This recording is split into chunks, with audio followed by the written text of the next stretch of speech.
This is a WMUR Commitment 2020 special in partnership with the New Hampshire Institute of Politics. Conversation with the candidate. Tonight, Senator Kamala Harris. Good evening and welcome to our Conversation with the Candidate series. I'm Adam Sexton and our guest this evening is Senator Kamala Harris. Tonight we'll be getting to know Senator Harris and where she stands on key issues. At the start of our show, I'll be asking the candidate some questions, and then after a break, we'll have our studio audience ask their questions in a town hall format. But before we begin with that, let's take a quick look at the candidate's biography. Kamala Harris was born in Oakland, California in 1964. She earned her bachelor's degree from Howard University and a law degree from the University of California, Hastings. She started her career at the Alameda County District Attorney's Office. Then, in 2003, became the District Attorney of the City and County of San Francisco, where she started a program for first-time drug offenders to get their high school degree and find a job. She was then elected as the first African-American and first woman to be the Attorney General of California. During her tenure, she won a $25 billion settlement for homeowners affected by foreclosure. She was elected to the U.S. Senate from California in 2016 as the second African-American woman and the first South Asian American senator in history. Among others, Harris serves on the Homeland Security and Governmental Affairs Committee and the Select Committee on Intelligence. Senator Harris lives in Los Angeles with her husband, Doug Emhoff, and his stepmother, Ella and Cole Emhoff. Senator Harris, thank you for joining us on Conversation with the Candidate. It's great to be with you We again. appreciate your time. Thank you. So it's no secret the country is divided and the 2020 election is going to be a fight. You've pitched yourself as a fighter. If you win and you become president, how do you then unify the country? For me, it's really basic, Adam, and it's how I think of everything, frankly, in terms of even our policies, which is the vast majority of us have so much more in common than what separates us. And I think we as Americans know that. We know that in our hearts. We know that in our souls. And we've had so many powerful forces that I think are trying to sow hate and division among us. But I think most Americans know the vast majority of us have more in common than what separates us. And here's how I think about it. I talk about it in the context of the 3 in the morning thought, right? When we wake up in the middle of the night, that thought, that thing that's been weighing on us, or the worrying us. Well, for the vast majority of us, when we wake up with that thought, it is never through the lens of the party with which we're registered to vote. It is never through the lens of some simplistic demographic some pollster put us in. And for the vast majority of us, when we wake up thinking that thought, it has to do with one of just a very few things. Our personal health, the health of our children or our parents.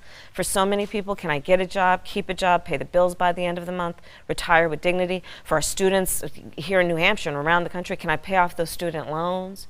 Here in New Hampshire and around the country, can I help my family member get off their opioid addiction or their drug addiction? The vast majority of us have so much more in common than what separates us. And I think the American people want a president who is in the business of using her power and her microphone in a way that is about lifting people up, not beating them down, lifting them up, and focusing with a priority on that 3 a.m. agenda. You've seen a big bounce in the polls since that debate moment with Vice President Biden over the issue of busing to integrate schools in the 1970s. Yeah. If you're the president, do you see bringing that policy back in a big way? No, there's no question in my mind at all that when the United States Supreme Court, led by Earl Warren, in a unanimous decision, decided Brown v. Board of Education, it is because we decided and agreed that the separation of children based on race in our schools was unconstitutional and contrary to our values as a nation. So after that decision in 1954, there were still states who had leaders in those states who resisted and fought against integration. So there had to be court-mandated busing to force integration because there were powerful forces who did not want the integration of children in our public schools. We're not at that place now. That's not the issue now. We still have segregation in schools in large part because of socioeconomic conditions, but we're not where we were then.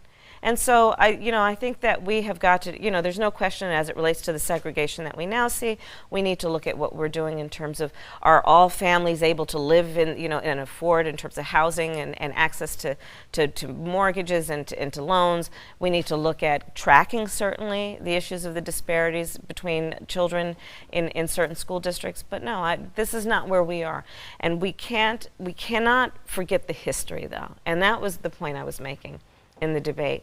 We cannot forget the history, which is that, it's something we are not proud of, but in our country, there was a day that lasted a long time where governors and state legislatures stood in the way of the integration of our schools. And I think what we all know is that's not reflective of our values as a country and as Americans. The Democratic field and a lot of Americans agree that climate change is an existential threat to this country. If you want to decarbonize the economy, there is an available energy source that could do that quickly, nuclear power. Yeah. Is that part of your plan if you're the president? There's no question that there are benefits, but the issue really as it plays out every day, Adam, is that it has to be, when we're talking about nuclear power, we cannot think about it without thinking about waste. And what are we going to do with that? And under the current administration, what we've seen is under the veil of night, they were transporting into Nevada without any permission or authority from the leaders of that state. We cannot have an administration in the White House who overlooks the authority and the responsibility that state leaders have to make a decision about whether or not they want that. And I feel very strongly about that. And what the administration did in terms of taking waste and transporting it literally under the veil of night into Nevada was absolutely wrong. And as president, I would not stand for that. You're a former prosecutor. And that's Yucca Mountain. Right, Yucca Mountain in Nevada. You're a former prosecutor. From the Democratic perspective, and juries are important, you know that. From the Democratic perspective, what's the point of impeaching President Trump if the jury is the Republican-controlled Senate? Listen, there are two, I think, principles perhaps that are at play on the issue of impeachment, and just so that we can be candid, right? There is, on the one, the fact that the Mueller report and then that investigation that took place by the special counsel over a course of 2 years clearly outlines at least 10 separate incidents of obstruction of justice. I have read that report. The report and Mueller's subsequent interviews, I think, make it clear that the only reason an indictment was not issued by the special counsel is because the Department of Justice has a memo that says you cannot indict a sitting president, right? So it was not based on the evidence. It was based on a protocol that says that if the sitting president, you can't indict the sitting president. So the question then becomes, well, what accountability and consequence can there be? We built a nation with the strong principle of fighting for a democracy, which means that there will be checks and balances. So if the special counsel in the Department of Justice can't issue the indictment, how are we going to handle it? Well, even in that memo from the Department of Justice and Mueller suggests, well, then Congress can act.